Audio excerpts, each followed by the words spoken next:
8 vertical pairs of comb plate, कॉम्प्लेटच्या 8 vertical rows जे आहेत त्याच्यामध्ये प्रेझेंट असतात. सो टिनोफोरामध्ये तुम्हाला हे जे कॅरेक्टरिस्टिक आहेत ते लक्षात ठेवायचे. प्लॅटिहेल्मिंथिस मध्ये फ्लेम सेल, फ्लेम सेल कशासाठी हेल्प करतात? येस, एक्सक्रिएशन अँड ऑस्मोरेग्युलेशन दोन्हीमध्ये हेल्प करतात. सो हे प्लॅटिहेल्मिंथिस मध्ये लक्षात ठेवायचे. अजून yes, hooks and suckers. So hook आणि सकर जे आहेत ते तिथं तुम्ही लक्षात ठेवणार आहात. त्यांचा रोल मी तुम्हाला सांगितला. प्लॅटिहेल्मिंथिस नंतर ॲस्केल्मिंथिस सुद्धा झालं. सो ॲस्केल्मिंथिस मध्ये काय काय सांगितलं होतं? मेन फीचर काय होतं ॲस्केल्मिंथिस मध्ये?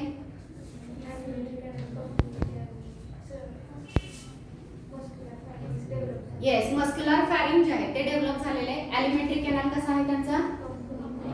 अजून काय सांगितलं? येस, त्याच्याकडे एक्सक्रिएशनसाठी एक्सक्रेटरी ट्यूब आहे. सो एक्सक्रिएशनचा एक पॉईंट बघा, तुम्हाला प्लॅटिहेल्मिंथिस ऑनवर्ड लक्षात ठेवायचा आहे. त्याच्या आधी असं काही एक्सक्रेटरी ऑर्गन सांगितलेला नाही. मात्र प्लॅटिहेल्मिंथिस मध्ये फ्लेम सेल असतात, ॲस्केल्मिंथिस मध्ये एक्सक्रिएटरी ट्यूब असते. ॲस्केल्मिंथिस नंतर ॲनेलिडा, ॲनेलिडा मध्ये काय असतं?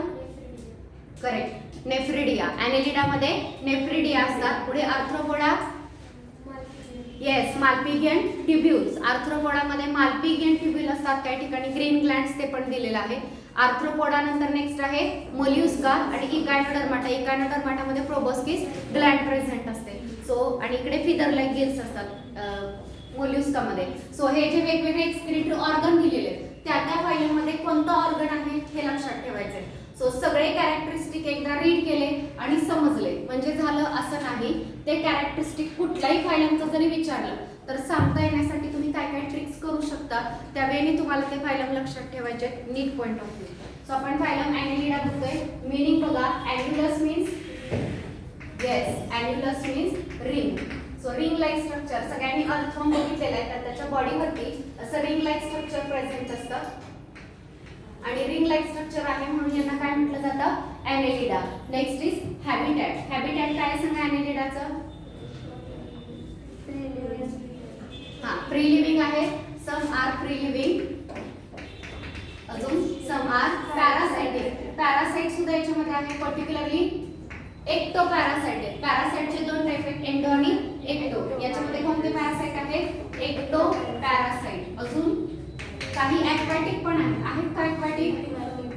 आणि ॲक्वॅटिक मध्ये दोन्ही टाइप आहेत, fresh water and marine water. दोन्ही टाइपच्या वॉटर मध्ये हे पाहायला मिळतात. सो हॅबिटॅट समजलं?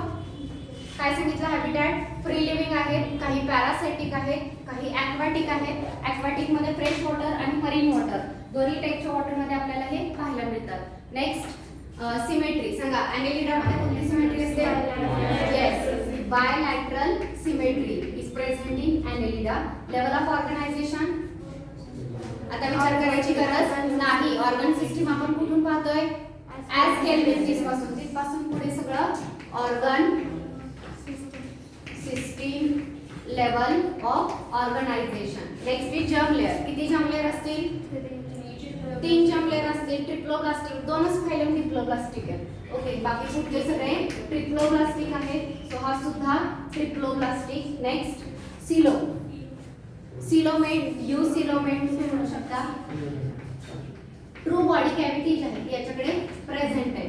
रिप्रोडक्शन मध्ये काय काय फीचर सांगितले?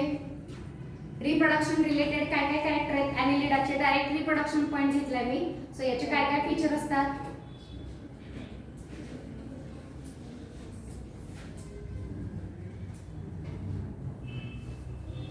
बोला. आधी सुरुवातीच्या फायलमध्ये आपण बघितलं की रिप्रोडक्शन दोन मेन होतं, सेक्शुअल अँड असेक्शुअल. पोरिफेरामध्ये दोन्ही आहेत, सेक्शुअल आणि असेक्शुअल. निडारियामध्ये दोन्ही आहेत, सेक्शुअल आणि असेक्शुअल. टिनोफोरामध्ये फक्त सेक्शुअल. पुढे प्लॅटिहेल्मिंथिस, प्लॅटिहेल्मिंथिस मध्ये सेक्शुअल, ॲस्केल्मिंथिस मध्ये सेक्शुअल. आता ॲनेलिडा जो आहे यांच्यामध्ये सुद्धा रिप्रोडक्शन कसं आहे? Sexual reproduction. आणि यात तुम्हाला दोन टाइपचे ऑर्गॅनिझम माहिती पाहिजे, डायोशियस अँड मोनोशियस. मला पहिल्यांदा मीनिंग सांगा. डायोशियस म्हणजे काय?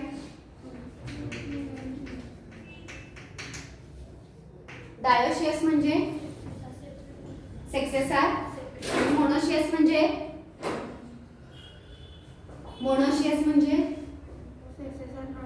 Sexes are not separate. म्हणजेच याला अजून एक वर्ड यूज करतो आपण. Yes, monoecious are hermaphrodite. ज्यांना माहिती नाही त्यांनी लिहून ठेवा. डायोशियस म्हणजे सेक्सेस आर सेपरेट, मेल आणि फिमेल ऑर्गॅनिझम वेगवेगळा. आणि मोनोशियसचा अर्थ होतो, मोनोशियसलाच आपण हर्मॅफ्रोडाइट म्हणतो. आणि हर्मॅफ्रोडाइट म्हणजे sexes are not separate, male and female sex organ are present in same organism. एकाच ऑर्गॅनिझम मध्ये दोन्ही सेक्स ऑर्गन असतात. डायोशियस यातले काही ऑर्गॅनिझम डायोशियस आहेत आणि काही मोनोशियस आहेत. तर याच्यावरती क्वेश्चन विचारला जाईल. ॲनेलिडामध्ये डायोशियस कोण आहे? नेरिस.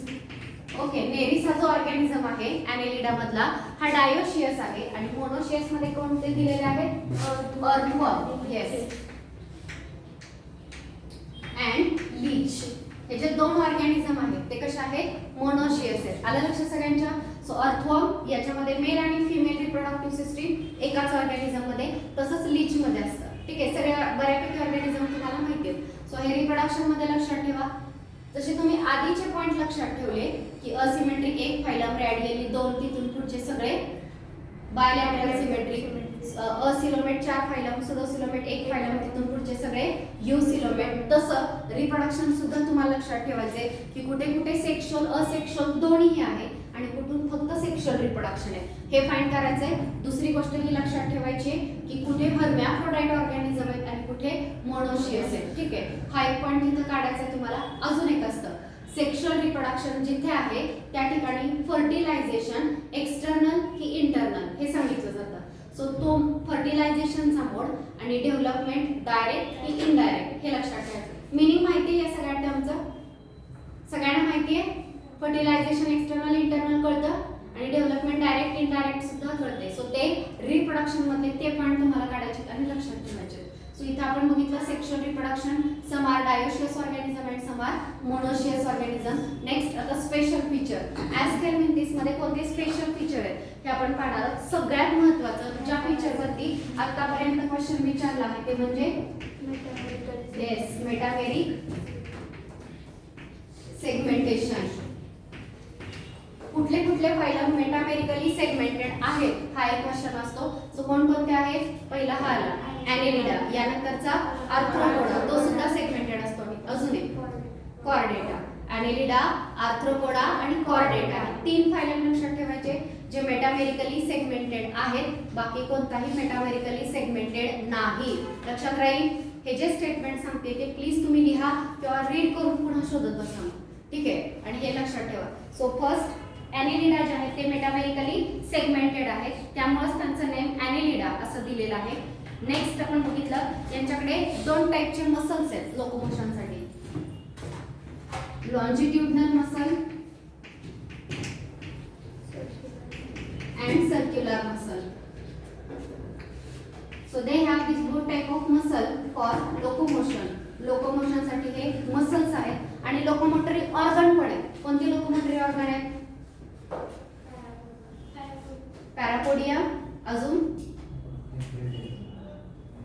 ओके. सो यांच्याकडे लोकोमोशन साठी सीटी दिले की नाही दिला? नाही दिला.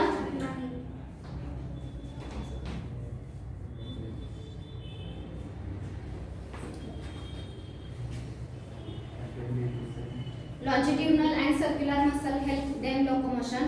त्यानंतर Nereis possess lateral appendages, parapodia which help in swimming आणि सर्क्युलेटरी सिस्टीम दिलेली. ठीक आहे, सीटी पण असतं खरं त्यांच्यामध्ये.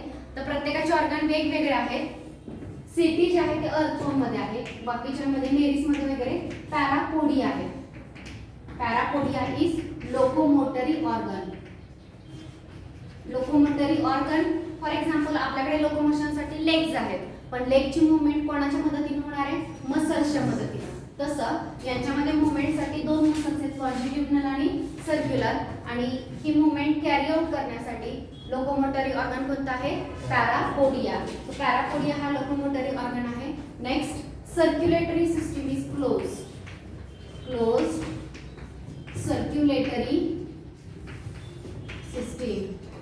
एक तर तुम्हाला नॉन कॉर्डेट मध्ये जास्त सर्क्युलेटरी सिस्टीम पाहायला मिळणार नाही. पोरिफेरा, निडारिया, टिनोफोरा इथं तर नाहीच, कारण सिस्टीमच नाहीये त्यांच्याकडे. पुढे प्लॅटिहेल्मिंथिस, ॲस्केल्मिंथिस आणि आता आपला चालू आहे ॲनेलिडा. प्लॅटिहेल्मिंथिस, ॲस्केल्मिंथिस यांच्यामध्ये पण सर्क्युलेटरी सिस्टीम नाही दिलेली. ॲनेलिडामध्ये कशी आहे, क्लोज सर्क्युलेटरी सिस्टीम. आर्थ्रोपोडामध्ये ओपन सर्क्युलेटरी सिस्टीम. सो जिथं जिथं दिलेले पर्टिक्युलरली ॲनेलिडा पासून पुढे सर्क्युलेटरी सिस्टीम लक्षात ठेवायचे. सो ॲनेलिडाची सर्क्युलेटरी सिस्टीम कोणत्या टाईपची आहे, क्लोज सर्क्युलेटरी सिस्टीम जी आहे ते त्यांच्याकडे प्रेझेंट आहे. ओके, अजून एक इम्पॉर्टंट पॉइंट आहे याच्यामध्ये, नेफ्रिडिया. प्लॅटिहेल्मिंथिस मध्ये तुम्ही फ्लेम सेल शिकला, ॲस्केल्मिंथिस मध्ये तुम्ही एक्सक्रिएटरी ट्यूब शिकला. तसं ॲनेलिडा मध्ये नेफ्रिडिया हा एक्सक्रिएटरी ऑर्गन आहे जो त्यांना एक्सक्रिएशन साठी हेल्प करणार आहे. So nephridia which help in excretion as well as osmoregulation. Neural system consist of paired ganglia connected by lateral nerve and double ventral nerve cord. So nervous system मध्ये काय आहे, तर इथे nervous system first thing paired ganglia,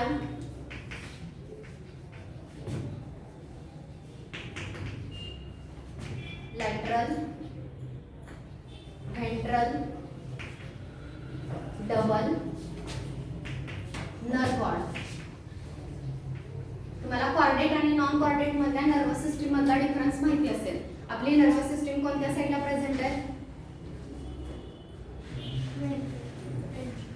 कोणत्या साईडला present आहे आपली nervous system, dorsal. कोणत्या साईडला आहे, डॉर्सल. नॉन कॉर्डेटची नर्वस सिस्टीम कोणत्या साईडला असते, वेंट्रल. आपल्याकडे जो नर्व कॉर्ड आहे तो कसा आहे, सिंगल. नॉन कॉर्डेट कडे डबल. सो त्यांचा नर्व कॉर्ड एकतर वेंट्रल साईडला आहे, तो डबल आहे. Second thing paired ganglia. Ganglia म्हणजे न्यूरॉन जर फ्यूज झाल्या वेगवेगळ्या तर न्यूरॉनच्या फ्युजननी जे तयार होतं त्याला काय म्हटलं जातं, गॅंग्लिया. सो याच्याकडे पेअर्ड गॅंग्लिया असतात. लॅटरल साईडला सपोज ही गॅंग्लिया असेल तर या गॅंग्लियांपासून नर्व अराइज होतात ज्या वेगवेगळ्या ऑर्गनकडे जातात. आणि ह्या गॅंग्लिया कनेक्ट करण्यासाठी, सपोज ही एक गॅंग्लिया आहे, ही दुसरी गॅंग्लिया आहे, ह्या गॅंग्लिया कनेक्ट करण्यासाठी हा काय प्रेझेंट आहे, ventral double nerve cord present आहे. सो आपल्या नर्वस सिस्टीम मध्ये ब्रेन, स्पायनल कॉर्ड आणि आपल्या बॉडी मधल्या नर्व्स येतात. तसं यांच्या नर्वस सिस्टीम मध्ये काय काय आहे, एकतर गॅंग्लिया आहेत पेअर्ड. सेकंड थिंग लॅटरल या नर्व्स आहेत त्या गॅंग्लियांपासून अराइज होणार आहे. आणि ह्या गॅंग्लियांना कनेक्ट करणारा डबल नर्व कॉर्ड या ठिकाणी प्रेझेंट आहे. सो या पार्ट पासून याची नर्वस सिस्टीम जी आहे ती तयार झाली. समजला? ओके, सगळे फीचर्स समोर सांगितलेले आहेत. हे फीचर्स तुम्ही कशा लक्षात ठेवू शकता हे मी सांगितलं. हे तुम्हाला थोडंसं याच्यावरती मेहनत घ्यायला लागेल. रिप्रोडक्शन एक पटकन लक्षात राहत नाही आणि स्पेशल फीचर रिपीट केल्यानंतर लक्षात राहतं. सो ॲस्केल्मिंथिसचं सगळ्यात महत्त्वाचं ॲनेलिडाचं सगळ्यात महत्त्वाचं स्पेशल फीचर मेटामेरिक सेगमेंटेशन आहे. लोकोमोशनसाठी लॉन्जिट्युडनल अँड सर्क्युलर मसल आणि पॅरापोडिया हा लोकोमोटरी ऑर्गन आहे. एक्सक्रिएशनसाठी नेफ्रिडिया आहे. सर्क्युलेटरी सिस्टीम क्लोज टाईपची. समजला? Yes. So this is about the Annelida. Example बघा, नेरिस. फर्स्ट आहे नेरिस. पिक्चर दिलेला असेल बुकमध्ये, नेरिस का नाही दिलेलं. सेकंड दिलेला आहे अर्थवर्म. सगळ्यांनी अर्थवर्म बघितलेला आहे. त्याचाच ऑदर नेम काय आहे अर्थवर्मचं, फेरिटिमा. जसं तुम्ही कॉकरोचचं तुम्हाला माहिती आहे काय नेम असतं कॉकरोचचं सायंटिफिक नेम, कॉकरोचचं सायंटिफिक नेम पेरिप्लॅनाटा अमेरिकाना. झाले की नाही झालं? हा, तर हे जसं पेरिप्लॅनाटा कॉकरोचसाठी यूज केलं जातं तसं अर्थवर्मसाठी काय सांगितलं मी तुम्हाला, फेरिटिमा. तसं लीच जो आहे त्यातला दुसरं सायंटिफिक नेम आहे हिरुडिनॅरिया. हिरुडिनॅरिया का? कारण त्याच्याकडे हिरुडी नावाचं एक अँटीकोॲग्युलंट असतं. जसं आपल्या ब्लडमध्ये एक अँटीकोॲग्युलंट आहे हिपॅरिन. हिपॅरिन या अँटीकोॲग्युलंटमुळे आपलं ब्लड क्लॉट होत नाही. तर हिरुडिनॅरिया ब्लड सकिंग ऑर्गॅनिझम आहे. दुसऱ्या ऑर्गॅनिझमच्या बॉडीमधलं ब्लड सक करतो. सो ते ब्लड क्लॉट होणे सकिंगच्या वेळी यासाठी त्याच्याकडे एक अँटीकोॲग्युलंट आहे, त्याला हिरुडिन असं म्हटलं जातं आणि त्याच्यावरून त्याचं नेम आहे हिरुडिनॅरिया. सगळ्यांना समजलं? येस. तर हे याच्यामधले ऑर्गॅनिझम आहे. सो आपला ॲनेलिडा हा फायलम कंप्लीट झाला. सगळ्यांना समजलं? आता ॲनेलिडा नंतर नेक्स्ट आपण पाहणार आहोत आर्थ्रोपोडा.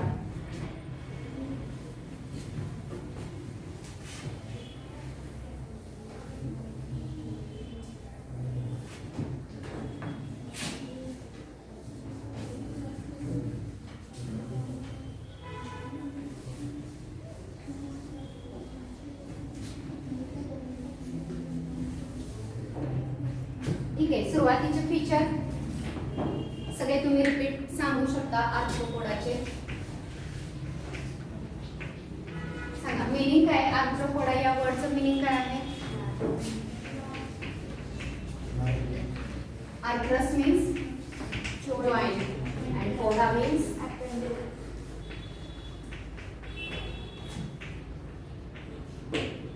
यांचे अपेंडेजेस किंवा लोकोमोटरी ऑर्गन जो आहे तो जॉइंटेड असतो. वेगवेगळे पार्ट जॉईंट होऊन, फॉर एक्झाम्पल हा एक पार्ट आहे किंवा दुसरा तिसरा असे वेगवेगळे पार्ट एकमेकांना जॉईन होतात. तुम्ही कॉकरोच मध्ये बघितलेलं असेल 5 सेगमेंट एकमेकांना कनेक्ट होतात. कोणते 5?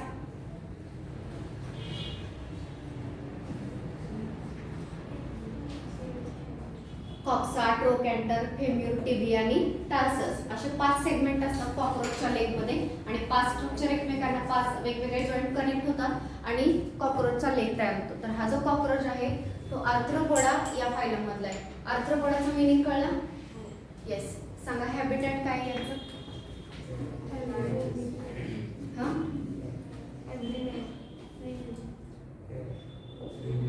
They are present yes everywhere. सगळीकडे पाहायला मिळतात हे ऑर्गॅनिझम.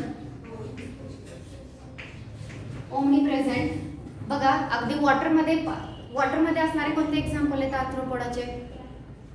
येस, क्रॅब जो आहे तो वॉटरमध्ये असणारा ऑर्गॅनिझम आहे. किंग क्रॅब आहे, लिम्युलस. अजून हा प्रॉन आहे, करेक्ट. हे वॉटरमधले एक्झाम्पल आहेत. त्यानंतर एरियल मोड जगणारे याच्यामध्ये मॉस्किटो येतो, बटरफ्लाय आहे जे एरियल मोडमध्ये, आणि बरेच लँडवरती राहणारे सुद्धा इन्सेक्ट आहेत ज्याच्यामध्ये कॉकरोच आहे.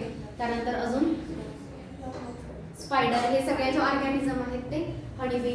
तर या फायलममधले ऑर्गॅनिझम आहेत. सो हे एव्हरीवेअर सगळीकडे आपल्याला हे ऑर्गॅनिझम पाहायला मिळतं. आणि किंगडम ॲनिमॅलिया मधला सगळ्यात मोठा फायलम कोणता आहे? आर्थ्रोपोडा. आणि मोस्ट सक्सेसफुल, लार्जेस्ट आणि मोस्ट सक्सेसफुल फायलम हा आपल्याला पाहायला मिळतो. म्हणजे वर्ल्डमध्ये जेवढ्या ॲनिमलच्या स्पेसीज आहेत त्यापैकी 2/3 स्पेसीज कशामधल्या आहेत? एकट्या आर्थ्रोपोडा मधल्या आहेत. ठीक आहे. सिमेट्री सांगा आर्थ्रोपोडाची. ओके, आता सिमेट्री पुन्हा सांगण्याची गरज नाही. बायलॅटरल सिमेट्री आपण प्लॅटियन मेंथिस पासून पाहतोय. So they have bilateral symmetry. Level of organisation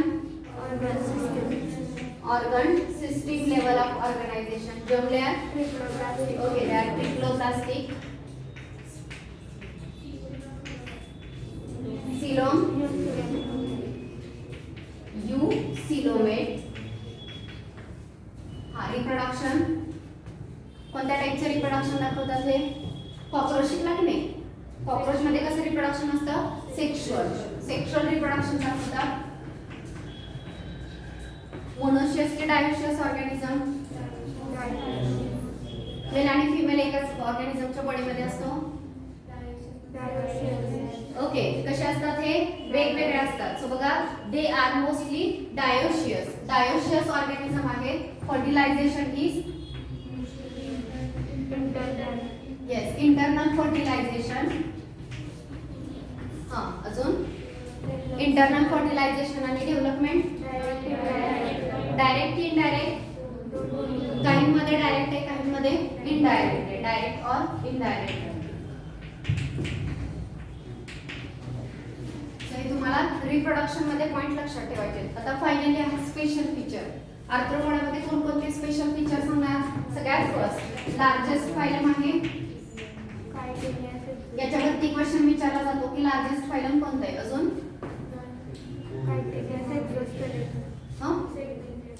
yes, they have segmented body, so metameric segmentation.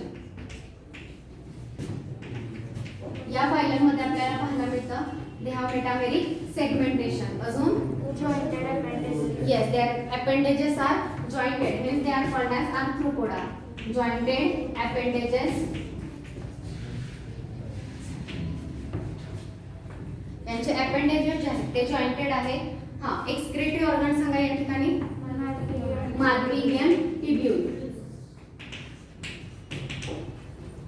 माल्पिगियन tubule शिकलाय का तुम्ही? कुठे असतात? कॉकरोच मध्ये शिकलाय ना? डायजेस्टिव्ह सिस्टीम मध्ये मिडगट आणि हाइंडगट यांच्या जंक्शनला किती माल्पिगियन टिब्यूल असतात? 100 to 150. ओके, एवढे माल्पिगियन टिब्यूल जे स्लाइटली येलोइश कलरचे. तर हे माल्पिगियन टिब्यूल एक्सक्रिएशन मध्ये हेल्प करतात. सर्क्युलेटरी सिस्टीम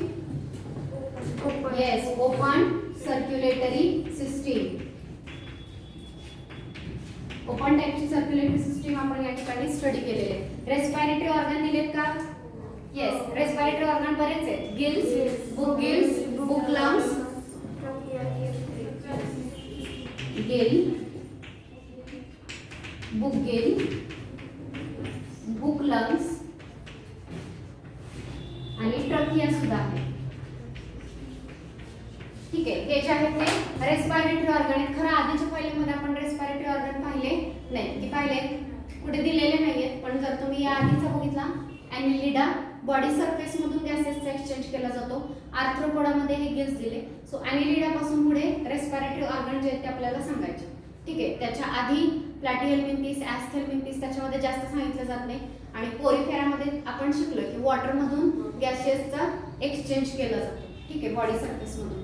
सो हे स्पेशल फीचर आहे. लार्जेस्ट फायलम आहे वर्ल्डमध्ये जेवढ्या ऑर्गॅनिझमच्या स्पेसीज आहेत त्यापैकी 2/3 आर्थ्रोपोडामध्ये येतात. Metamerically segmented body, their appendages are jointed, Malpighian tubule helping excretion. They have open circulatory system. For respiration some organism have gills. Particularly जे वॉटरमध्ये असतात त्यांच्याकडे गिल्स, बुक गिल्स असतात. आणि ट्रकिया आणि बुक लंग्स टेरेस्ट्रियल ऑर्गॅनिझमकडे प्रेझेंट असतात. Book हा word का वापरलेला आहे तर ते लंग्स किंवा गिल्स जर ऑब्झर्व केले तर या पद्धतीनं जसे आपण शेल्फमध्ये बुक लावतो आणि एका बाजूने जर बघितलं ते बुक्स लावल्यानंतर जसे दिसतात त्या पद्धतीचं स्ट्रक्चर दिसतं, म्हणून त्यांना बुक गिल्स किंवा बुक लंग्स असं म्हटलं जातं. सगळ्यांना कळलं हे? सगळे कॅरेक्टर झालेत का बघा. Their body is divided into head, thorax and abdomen. त्यांच्या बॉडीच्या 3 डिव्हिजन केलेले आहेत. Head, thorax and abdomen. ह्या 3 पार्टमध्ये त्यांची बॉडी जी आहे ती डिवाइड होते. ओव्हिपेरस ऑर्गॅनिझम आहे. ओव्हिपेरस म्हणजे एग लेग ऑर्गॅनिझम आहे. आणि याच्यामध्ये जे एक्झाम्पल दिलेले तर ते देताना बघा कसे दिलेले. Economically important. कोण कोण आहे इकॉनॉमिकली इम्पॉर्टंट? एक आहे ॲपिस. ॲपिस म्हणजे हनीबी. अजून येस, बॉम्बिक्स म्हणजे सिल्कवर्म. आणि अजून एक आहे लॅसिफेर. लॅसिफेर म्हणजे लॅब इन्सेक्ट. वेक्टरमध्ये एनाफिलस मॉस्किटो दिलेला आहे. एनाफिलसमुळे कोणता डिसीज होतो? मलेरिया. कोणता होतो? मलेरिया. सेकंड कुठला दिलेला आहे? क्युलेक्स. क्युलेक्स मॉस्किटोज आहे, याच्यामुळे उचेरेरिया, फिलारियासिस तो डिसीज होतो. आणि एडिस जो मॉस्किटो आहे त्याच्यामुळे डेंग्यू. सो हे वेगवेगळे डिसीज कॉज करणारे मॉस्किटो या फायलमध्ये येतात. अजून ग्रेगॅरियस पेस्ट. ग्रेगॅरियस पेस्ट म्हणजे झुंडमध्ये येणारे, एकदम ग्रुपनी येणारे ऑर्गॅनिझम, ग्रुपनी अटॅक करणारे, वूड वगैरे जे आहे त्याला खराब करणारे, वाळवी वगैरे आपण बघितलं असेल. असं सॉईल असते वरून, ते जर फोडलं तर बरेच ऑर्गॅनिझम तुम्हाला पाहायला मिळतील. सो तशी पेस्ट लोक्युस्टा, ज्याला लोक्युस म्हटलेले, लोक्युस्ट. आणि लिव्हिंग फॉसिल, याच्यावरती क्वेश्चन विचारला जातो. लिव्हिंग फॉसिल ज्याला ल्युमिलस किंवा किंग क्रॅब असंही म्हटलं जातं. तर फॉसिल म्हणजे काय असतं? फॉसिल म्हणजे काय? Dead remain of organism. एखादा ऑर्गॅनिझम डेड झाल्यानंतर त्याच्या बॉडीचे जे रिमेन राहिलेला जो पार्ट आहे त्याला आपण फॉसिल म्हणतो. सो याला लिव्हिंग फॉसिल का म्हटलेलं आहे? कारण किंग क्रॅब ज्या जनरेशन मधला दाखवला जातो त्याचे ऑर्गॅनिझमचे आता आपल्याला काय मिळतात? फॉसिल मिळतात. मात्र किंग क्रॅब जो आहे तो अजून अलाइव्ह आहे आणि त्याच टाइमचे तो कॅरेक्टर दाखवतो. त्यात अजून इव्हॉल्युशन झालेलं नाही आणि तो अजून अलाइव्ह आहे, म्हणून त्याला काय म्हटलेलं आहे? Living fossil. त्यांच्या टाइमचे तो कॅरेक्टर दाखवतोय. इव्हॉल्युशन मध्ये तो तिथून पुढे जास्त इव्हॉल्व झालेला नाही. So this is about the Arthropoda. So Annelida आणि आर्थ्रोपोडा दोन्ही फायलम समजले? एक्झाम्पल समजले? येस. पहिल्यांदा NCERT मधले लक्षात ठेवा, त्यानंतर एक्स्ट्राचे जे आहेत ते आपण घेणार आहोत.